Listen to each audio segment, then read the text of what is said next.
Amén, hermanos. Que Dios los continúe bendiciendo a cada uno de ustedes. Y qué bueno es saberse necesitados de la gracia de Dios. ¿Cuántos de nosotros necesitamos la gracia de Dios, no? Pueden tomar asiento. Gracias.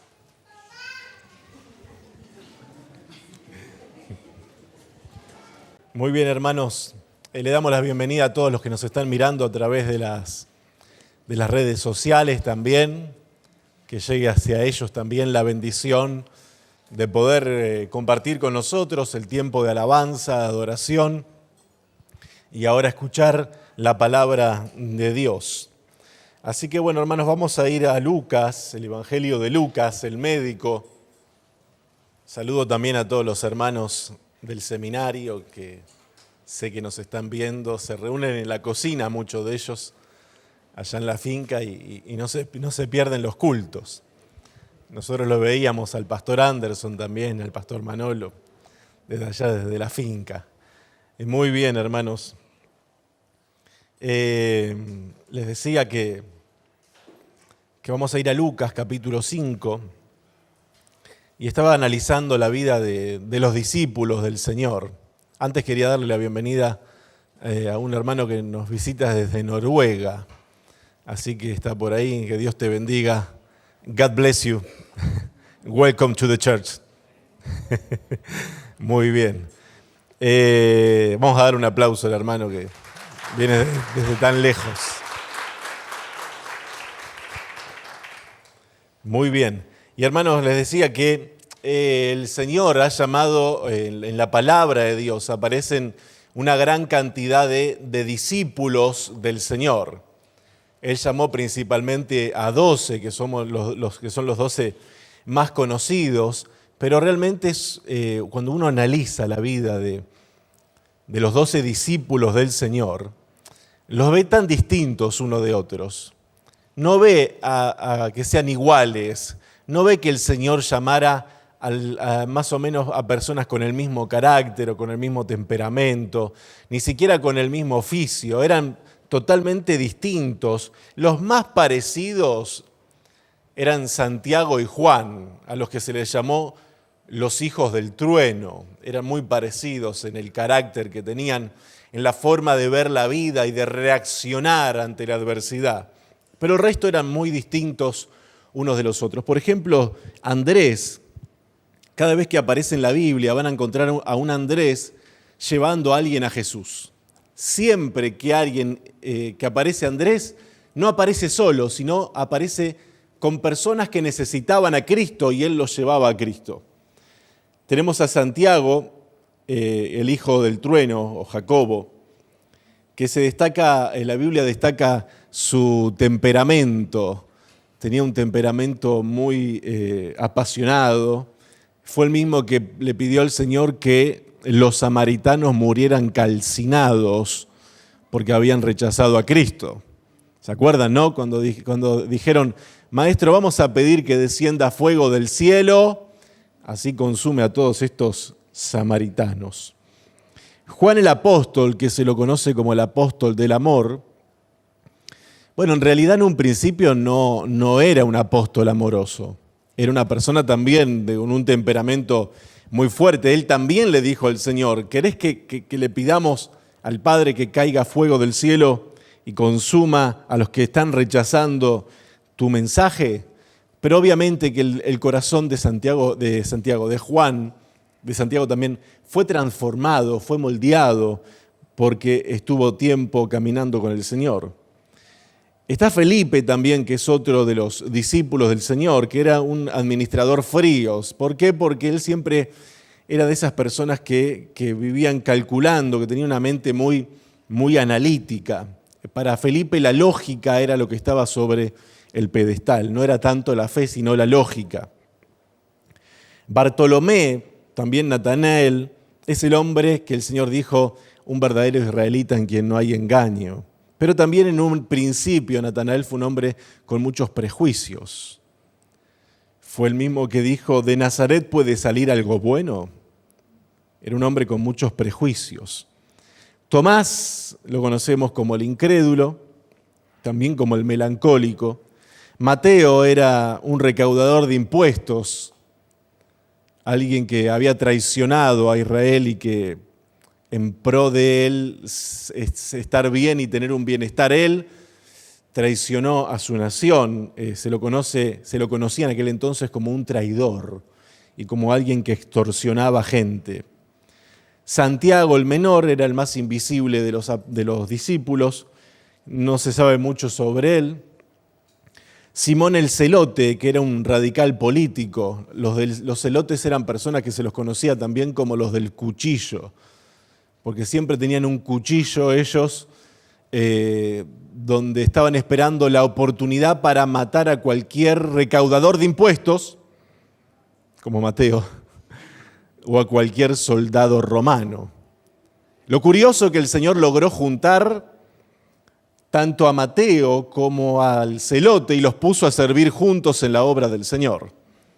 Son cosas que solamente se le pueden ocurrir a nuestro buen Señor Jesucristo, Juntar a dos personas que eran antagonistas una de otras, como ocurre con nosotros hoy, porque cada uno de nosotros somos distintos unos de los otros y el Señor nos junta para que hagamos la obra de Dios juntos, a pesar de que somos tan distintos los unos de los otros, pero eso es lo que me agrada también de la obra del Señor.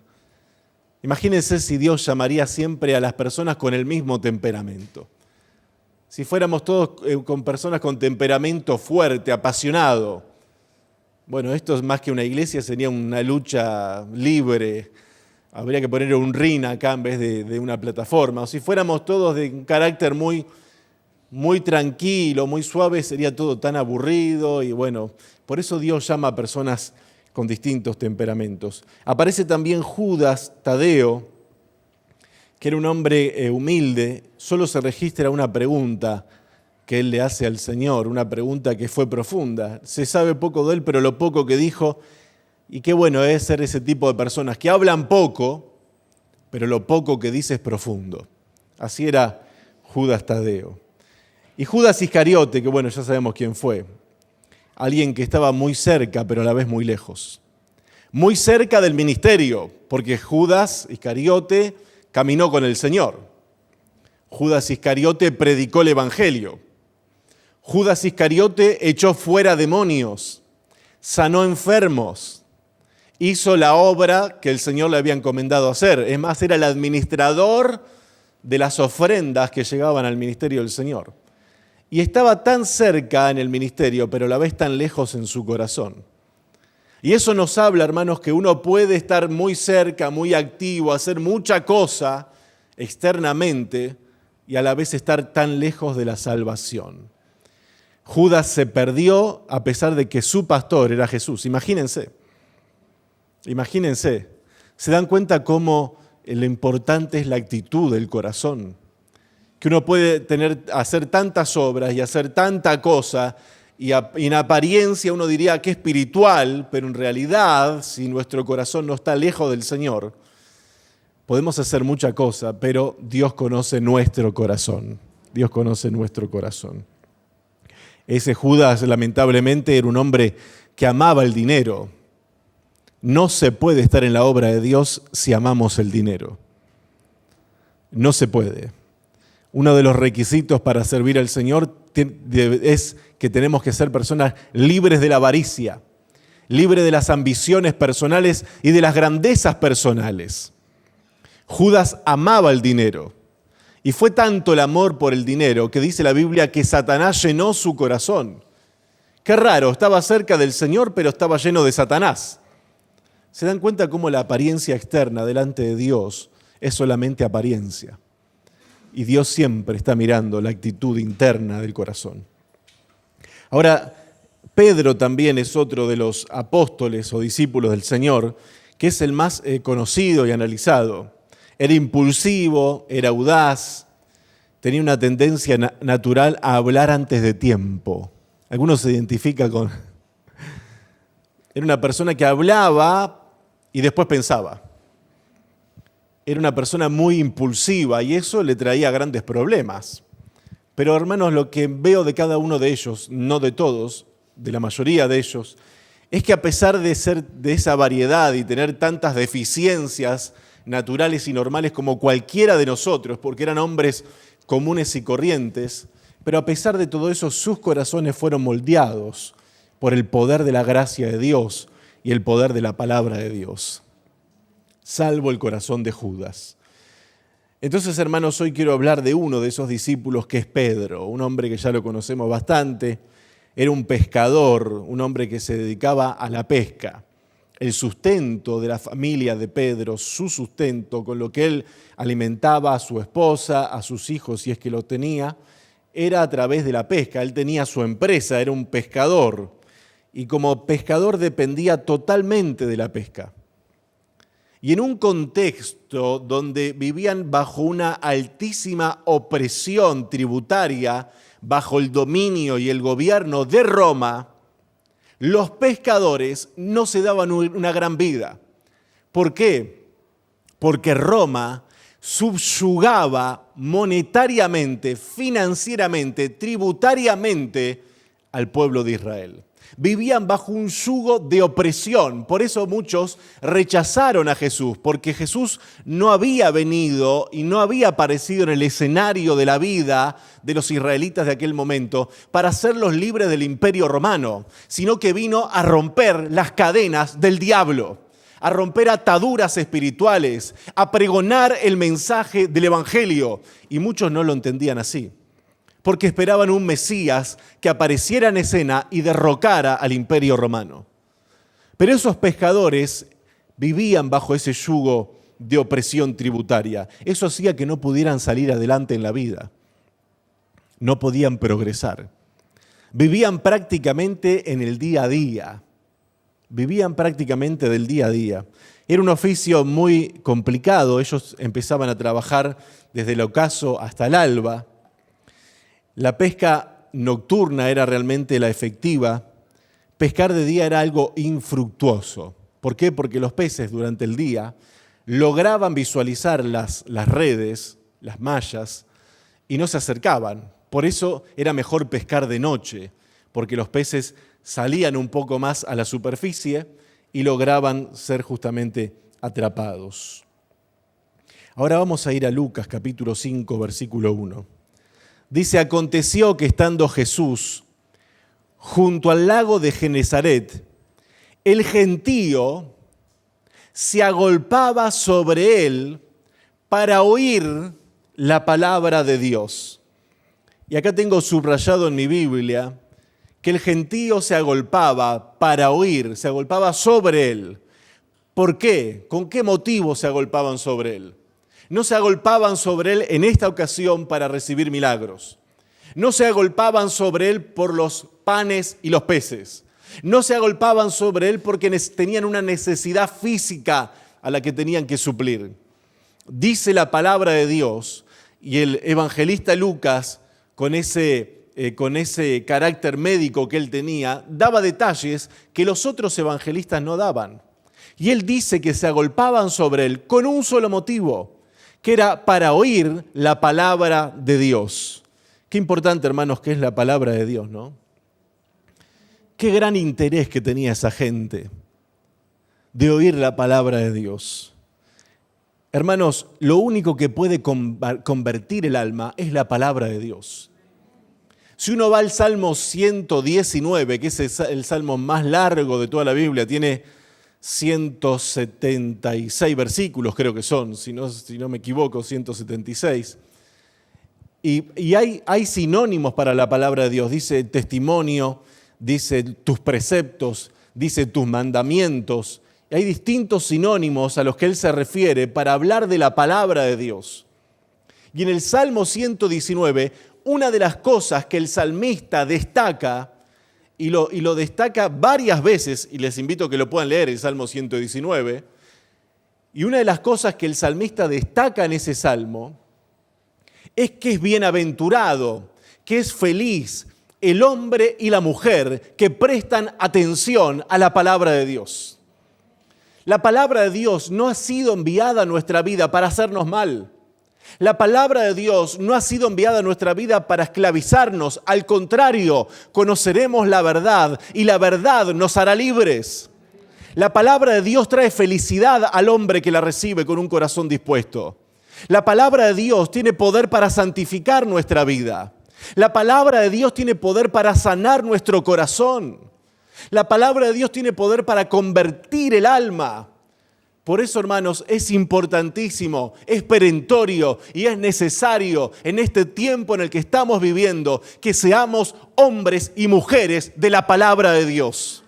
Gente que ama la palabra de Dios. Gente que se deleita en la palabra de Dios. Los mandamientos de Dios, hermanos, no son gravosos. La palabra no es gravosa. Lo que es gravoso y lo que nos hace daño es vivir lejos de la palabra de Dios. Pero vivir cerca de la palabra de Dios nos llena el alma de felicidad. ¿Por qué? Porque solamente en Dios está la satisfacción del alma. Y la gente se acercaba para oír la palabra de Dios. Hoy, lamentablemente, hermanos, han reemplazado la palabra de vida por mensajes motivacionales. Hoy los famosos coaching están desplazando a los predicadores. Han cambiado el estudio de la palabra revelada por supuestos mensajes proféticos. En muchas familias cristianas la Biblia carece de valor. Necesitamos entonces, hermanos, familias e iglesias ancladas en la palabra de Dios. Juan le escribe, la carta que escribe, y en uno de los versículos dice: les he escrito a ustedes, jóvenes, que son fuertes. Y a continuación les dice que son fuertes y la palabra de Dios permanece en ustedes. Son fuertes y la palabra de Dios permanece en ustedes. Dice el Salmo 107, versículo 20, no lo busquen, pero se los digo de memoria. Envió Dios su palabra y los libró y los sanó de la ruina. Qué importante, hermanos, es entonces que podamos tener ese acercamiento a la palabra de Dios. ¿Saben por qué? Porque los imperios van a pasar, los gobiernos pasan, los seres humanos pasamos, incluso, hermanos, los predicadores vamos a pasar. Los maestros pasan, los evangelistas pasan, los pastores vamos a pasar, pero lo único que va a permanecer para siempre, para siempre y para siempre es la palabra de Dios. Los cielos y la tierra pasarán, pero mis palabras, dijo Jesús, nunca van a pasar. La palabra de Dios va a permanecer en la eternidad, en los cielos. Podrá pasar todo, lo único que va a permanecer es la palabra de Dios. Bien dijo Juan que las flores se van a marchitar, pero la palabra de Dios va a permanecer. Entonces, hermanos, ante esto, ¿cómo recibir la palabra de Dios? ¿Cómo escuchamos la palabra de Dios? ¿Qué hacemos con el mensaje que escuchamos? Porque no me voy a cansar de decirlo. Dios no quiere que seas un acumulador de información bíblica. Dios quiere que la información bíblica se traduzca en vidas transformadas, en vidas cambiadas, en personas más santificadas, en personas que aman más a Dios, que aman más la santidad y que esa palabra les moldea la vida. Eso es lo que Dios quiere. ¿Cómo recibir la palabra de Dios? Número 1, reconociendo que la Biblia es la palabra de Dios. Pablo le escribe a los tesalonicenses. No les di la cita porque lo voy a decir muy rápido. Simplemente lo voy a decir de memoria. En 1 Tesalonicenses 2:13, Pablo dice a los tesalonicenses, le dice: cuando ustedes recibieron la palabra de Dios, la recibieron como es, según es en verdad, la palabra de Dios. No recibieron el mensaje pensando que eran simplemente palabras de apóstoles. Cuando ustedes recibieron el mensaje del Evangelio, lo recibieron como lo que es, la palabra de Dios. Hermanos, ¿tú crees, le pregunto a usted y a los que no miran, ¿tú crees que la Biblia es realmente la palabra de Dios? La Biblia es la palabra de Dios. La Biblia es el libro de Dios. Y es el único libro inspirado por Dios. De hecho, la Biblia es el único libro el único en la historia de la humanidad a lo largo de todos los siglos. Es el único libro que cuando uno lo abre y lo lee, su autor está siempre presente. Porque es el Espíritu de Dios el que inspiró este libro. Escrito por hombres, sí, de carne y hueso, sí, lleno de falencias también, de carencias, un sinnúmero. Sin embargo, fueron inspirados por el Espíritu de Dios. La Biblia es la palabra de Dios. La Biblia no es un libro más. La Biblia no es un libro de cuentos. No es un libro para gente débil que necesita aferrarse de algo para poder vivir. Nosotros tenemos que creer, hermanos, ¿saben por qué lo digo? Porque estamos siendo bombardeados en la mente, en el corazón, a través de las redes, de un montón de plataformas en donde se nos quiere decir que la Biblia no es la palabra de Dios. Ahora, tenemos que entender algo. ¿La Biblia tiene cosas difíciles de entender? ¿Cuántos creen que la Biblia tiene cosas difíciles de entender? Levanten la mano. Qué tímidos todos. Yo le voy a levantar porque la Biblia tiene cosas difíciles de entender. Muy difíciles. Tan difíciles que los ateos la usan ciertos versículos bíblicos para denigrarla. Por ejemplo, en el Antiguo Testamento dicen, el Dios del Antiguo Testamento es un monstruo moral. Manda a matar gente por todos lados. Hay gente que dice el Antiguo Testamento chorrea sangre. Pero hermanos, que haya cosas en la Biblia que sean difíciles de entender no quiere decir que la Biblia no sea la palabra de Dios. Sí hay cosas difíciles de entender, pero ¿saben qué, hermano? Cuando uno tiene un corazón dispuesto, cuando uno tiene un corazón hambriento y sediento de Dios y empieza a indagar incluso esas cosas difíciles de entender, se hacen claramente visibles. Se hacen claramente visibles. De hecho, estoy preparando un mensaje, lo voy a dejar acá. Estoy preparando un mensaje sobre el Dios del Antiguo Testamento y los versículos difíciles que aparecen en el Antiguo Testamento. Y explicarlos.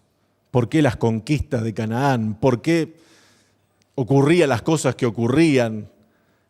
La Biblia en el Antiguo Testamento tiene un mensaje muchas veces hiperbólico, que ya lo veremos. Vayan buscando que es hiperbólico. Ya lo veremos más adelante. Entonces uno tiene que estudiar la palabra de Dios y creerla como lo que es la palabra de Dios. También tenemos que recibir la palabra de Dios con humildad. Dice la Biblia, dejando de lado la soberbia. Eso está en Santiago 1:21, dice que tenemos que recibir con humildad y mansedumbre la palabra implantada en los corazones.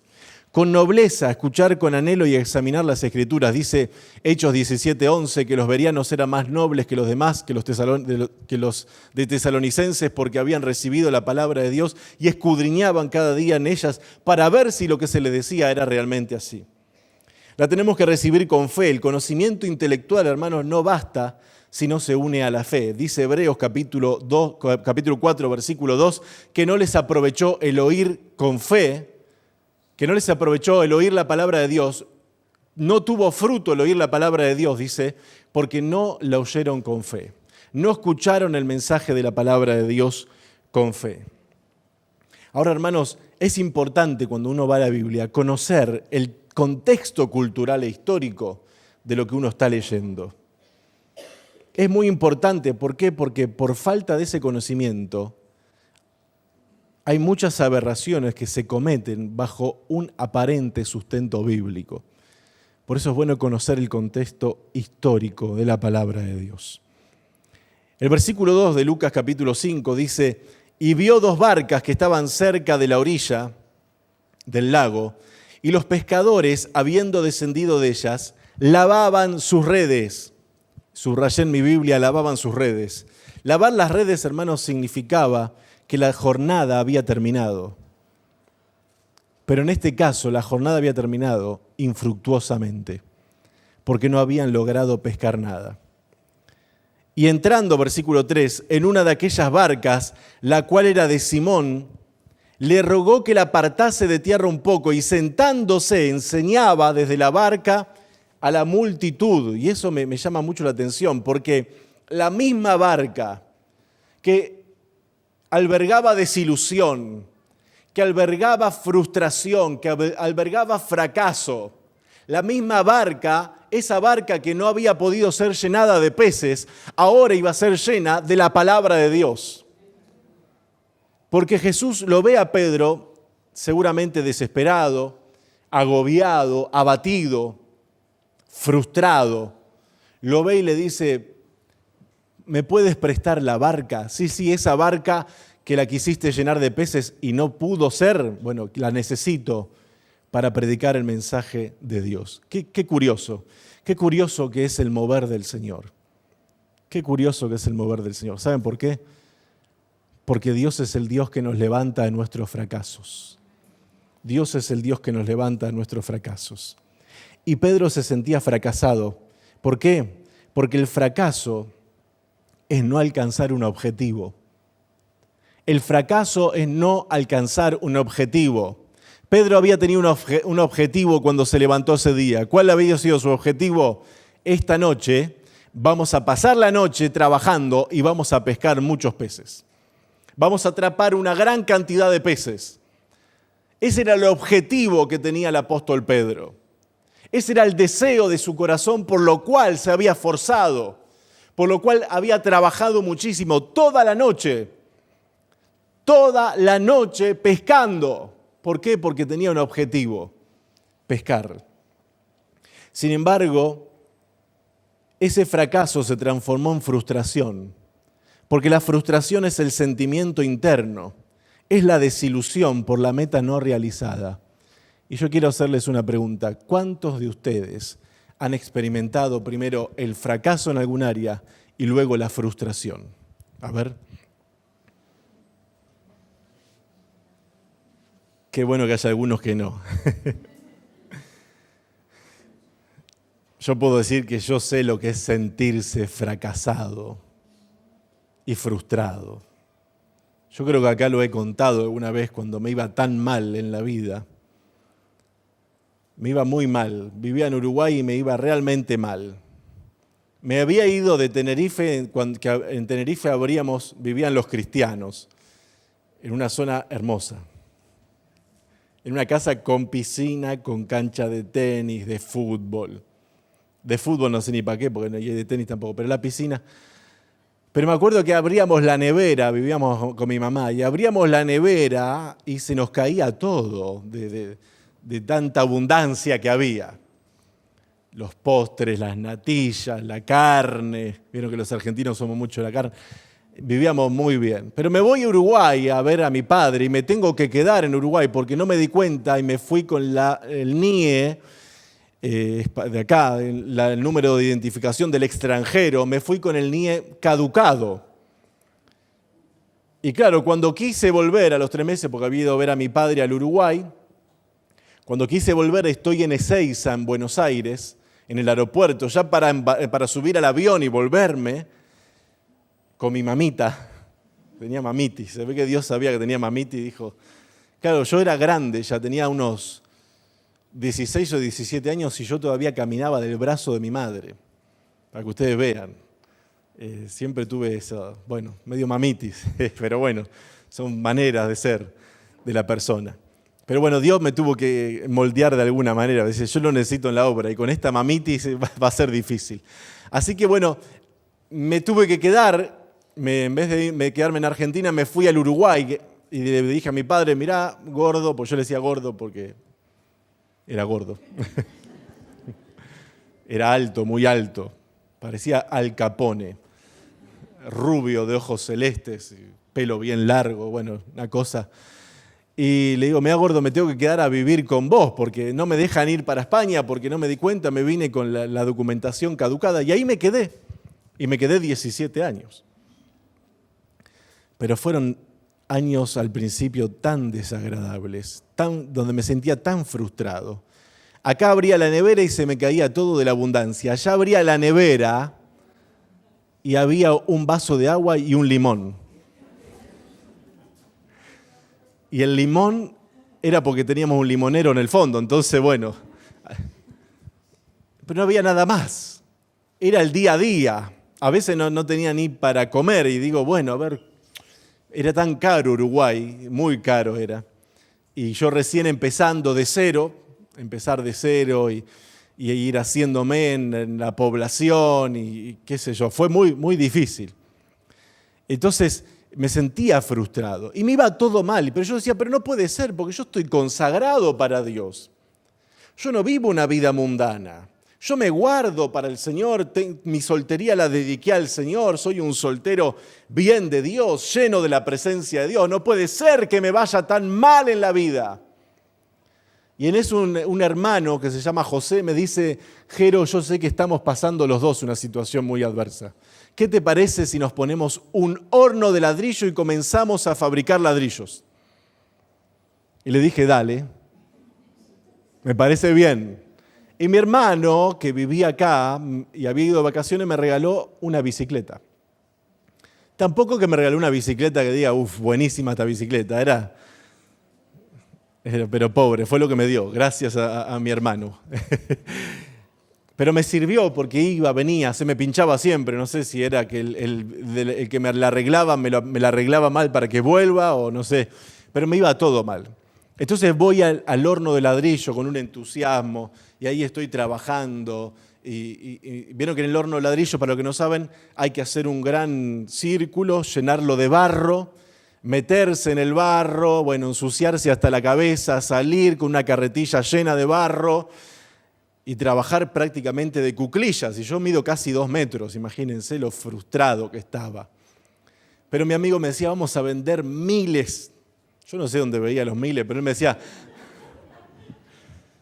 vamos a vender miles de ladrillos, porque yo venía en la guagua y venía escuchando que la gente está comprando ladrillos por todos lados. Yo no sé si se lo inventaba él o... Y en eso que estoy trabajando, yo había dejado mi bicicleta en la portera del campo. La veía porque era una portera, no era una puerta. Y entonces cuando hice así, miré para atrás, vi que mi bicicleta no estaba. Mi único medio de locomoción. Y ustedes saben que cuando la veo que no está, digo, ¿quién me la robó? Y allá avisoro bien y digo, ya sé quién me la robó. Un caballo había puesto su patita trasera entre los rayos y se la llevó galopando. Y allá fui yo atrás ya frustrado. ¡Qué fracaso! Todo mal. Y allá fui y pude recuperarle, casi lo mato el caballo. La pude recuperar, pero esa bicicleta ya no sirvió para nada. Imagínense un caballo que se la llevó galopando, la rueda quedó toda cuadrada, era circular, quedó cuadrada. Y pensaba, digo, me fui tan frustrado, le dije a mi amigo, mirá, me voy del campo, estos ladrillos ya me tienen cansado, la vida me tiene cansado, ya me fui. E iba por una calle en Florida que se llama José Pedro Varela, y en esa calle escuché la voz interna del Señor, que me dio un nombre y me dijo, Efraín, Efraín. Y con ese nombre que saltó en mi corazón, me fui tan contento. Pasé de la frustración a la alegría, porque un nombre que aparece en la palabra de Dios explotó en mi ser. Y Efraín significa fructífero. Y en el contexto quiere decir, cuando Dios le dijo a José, Efraín le dijo, yo te voy a fructificar en la tierra de tu aflicción.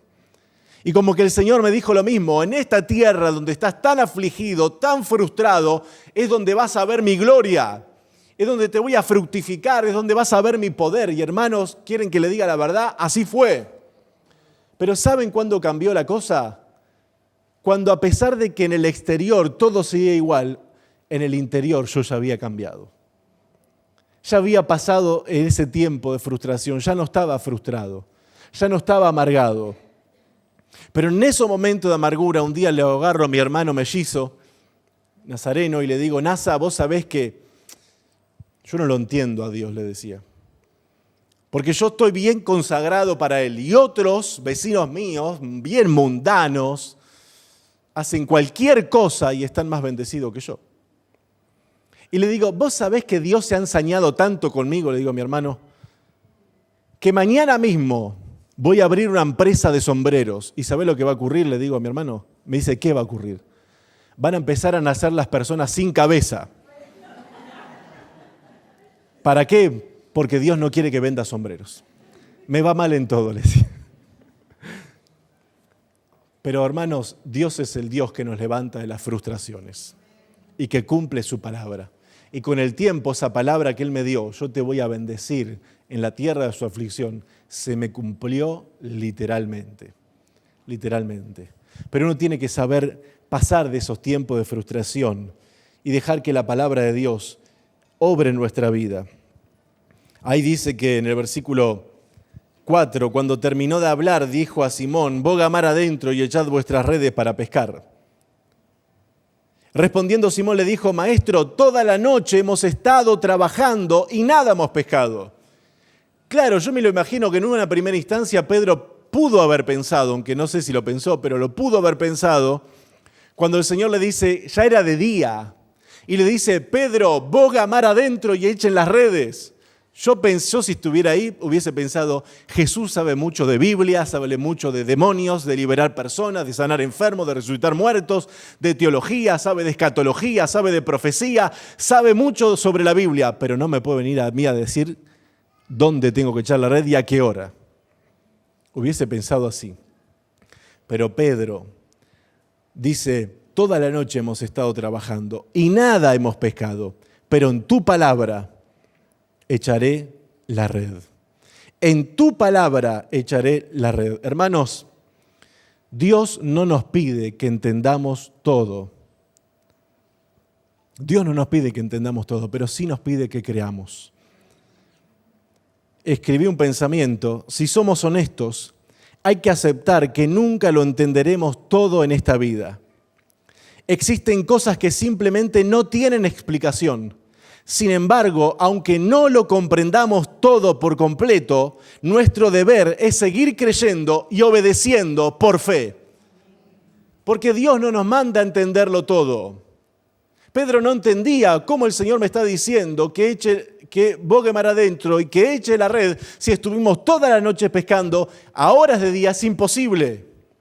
Pero hermanos, lo que vale en el Evangelio es la fe, es dar pasos por fe, es caminar por fe, es obedecer a Dios aunque no entendamos lo que Él nos está diciendo, aunque nuestra lógica nos diga que lo que Dios nos está diciendo no puede ser así, no van a salir las cosas bien. Si Dios está hablando en nuestro corazón, lo que importa es lo que Él nos está diciendo y nosotros tenemos que obedecer por fe. Y en esa fe veremos milagros. Cuando damos pasos de fe, vemos la mano de Dios a favor nuestro. ¿Cuántas veces Dios nos ha hablado? Yo digo Dios nos ha hablado, hermanos, yo no sé si todos entienden esto, pero Dios nos habla. Dios nos habla por su palabra, pone convicción adentro nuestro, nos puede dar, como me dio a mí, un nombre bíblico. Y entendí todo lo que me quería decir. Pero hermanos, aunque no comprendamos, tenemos que obedecer. Pedro no comprendía, pero dijo: mirá, hemos estado toda la noche trabajando. No hemos pescado nada, pero voy a ser obediente. Y en tu palabra echaré la red.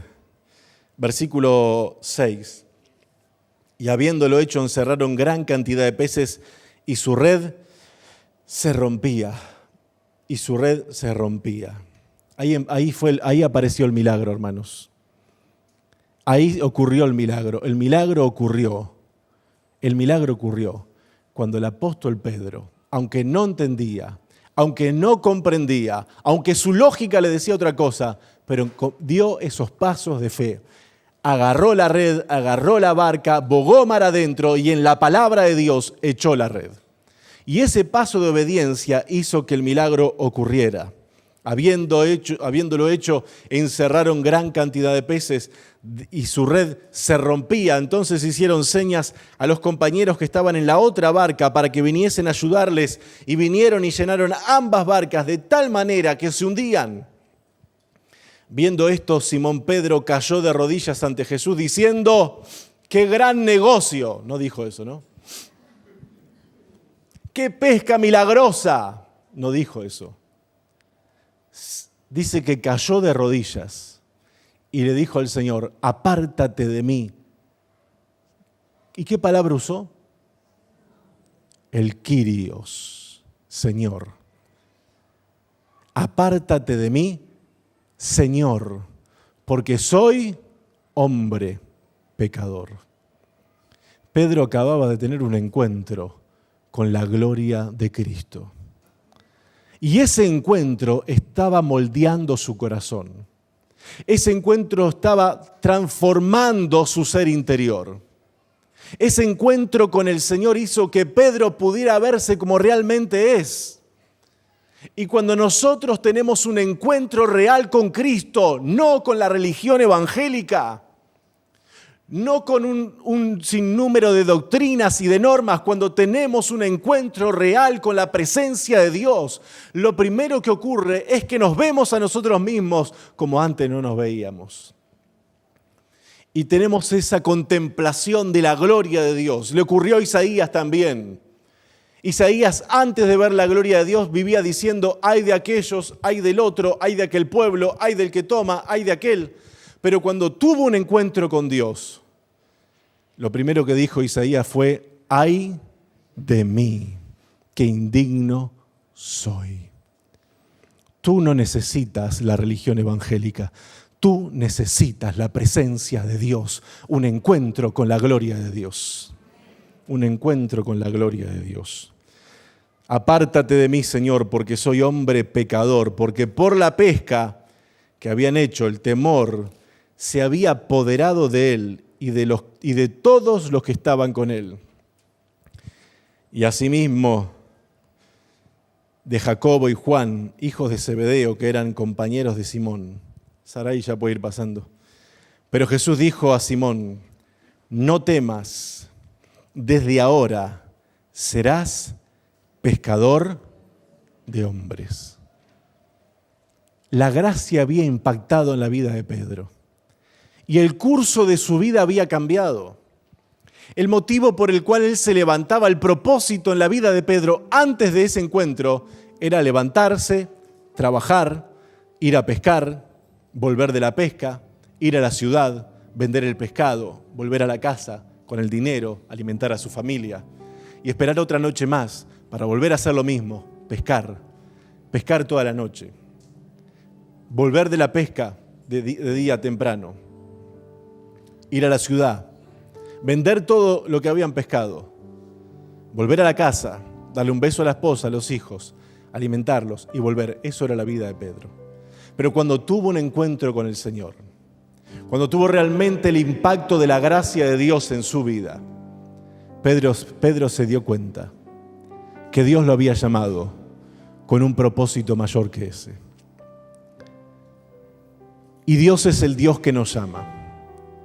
Y Dios es el Dios que viene a nuestra alma frustrada por causa del fracaso. Pero nos quiere levantar del fracaso. ¿Por qué? Porque Dios está más allá de las frustraciones de nuestra vida. Dios está más allá de las frustraciones. Nuestro Dios, hermanos, no es un Dios distante. Es un Dios cercano que se mete en nuestra barca de frustración para transformarla en un instrumento de bendición y de propósito eterno. Ese es nuestro Dios.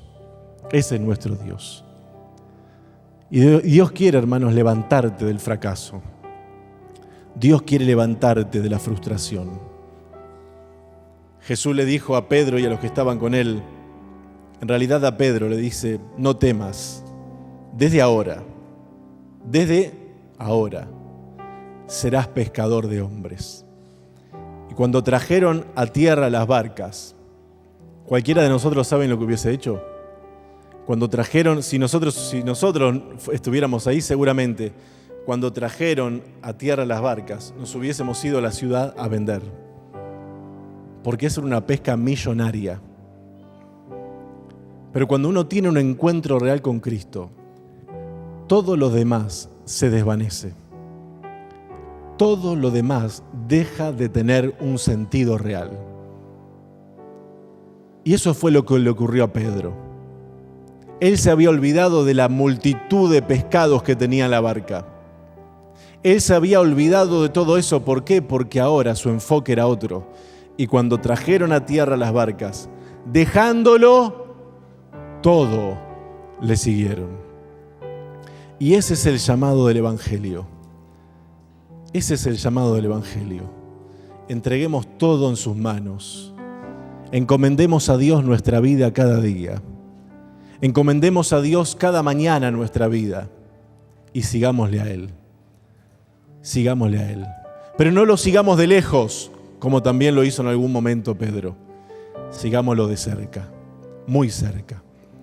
Pedro también llega a decir, y seguramente teniendo en cuenta eso de que dejándolo todo lo había seguido, Pedro llega a escribir que el Señor Jesús nos dejó un ejemplo para que sigamos sus pisadas. Sus pisadas. ¿Estamos siguiendo las pisadas del Señor? ¿Estamos siguiéndolo a Él? ¿O nosotros hacemos nuestros planes y le decimos al Señor, sígueme? Hermanos, si nosotros tenemos esa actitud de hacer nuestros planes y de decirle al Señor que Él nos siga, vamos a fracasar muchísimo en la vida. Vamos a fracasar muchísimo en la vida y nos vamos a reventar cada día. Y no vamos a encontrar fruto en nada. Es al revés. Tú no te has convertido para que Dios ahora haga lo que tú quieres que Él haga. Tú y yo nos hemos convertido para nosotros hacer lo que Él quiera que nosotros hagamos. No es tu voluntad la que tiene que primar en la vida, es la voluntad de Dios. Es la voluntad de Dios. Y de esa manera nos convertimos en verdaderos discípulos de Cristo. Verdaderos discípulos de Cristo. Así que, hermanos, te invito a que busques a diario ese encuentro con el Señor. Y en ese encuentro nuestra vida cambia. Yo no sé si a ustedes les pasa, pero Dios me vive cambiando a diario. Me vive transformando. Y mientras más estoy en su presencia, mientras más profundizo en la palabra de Dios, hermano, porque Dios no quiere que estés superficialmente en su palabra. Dios no quiere que estés en la orilla de la palabra, quiere que profundices, que escudriñes, que bucees en la palabra de Dios. Algunos hacen snorkel de la palabra de Dios, pero Dios quiere que buceemos en su palabra. Y mientras más nos deleitamos en ella, el Espíritu de Dios usa la palabra para cambiarnos, para transformarnos, para moldear nuestra vida, para inyectarnos fe cada día, confianza, renuevo, gozo, alegría. Y en medio de las desilusiones de la vida, poder saber que el Señor está con nosotros como poderoso gigante. Que Dios los continúe bendiciendo. Nos ponemos de pie. Nos ponemos de pie.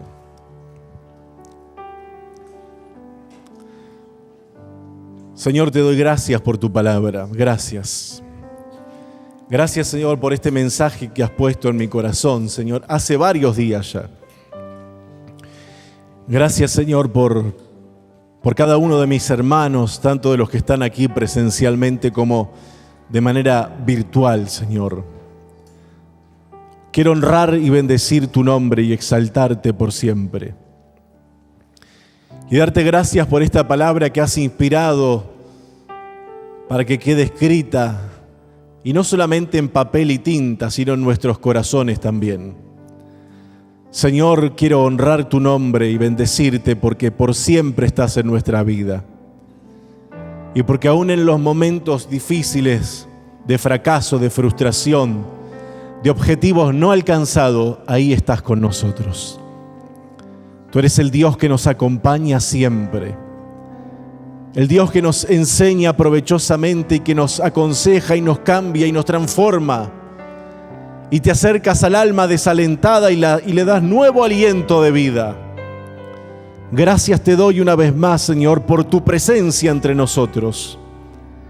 Gracias te doy porque eres ese Espíritu Santo que nos acompaña cada día, cada momento, cada segundo. Compañero en las horas más inciertas de la vida. Eres el Rey de Reyes y el Señor de los Señores.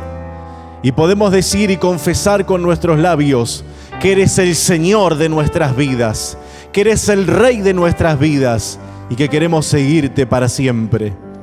Padre, te doy gracias una vez más y te pido que bendigas a tu pueblo, que bendigas a tu iglesia y que nos levantes en el poder de tu Espíritu y de tu palabra. En el nombre de Jesús te doy gracias, desde ahora y para siempre. Amén y amén. Vamos a darle un aplauso al Rey de Reyes.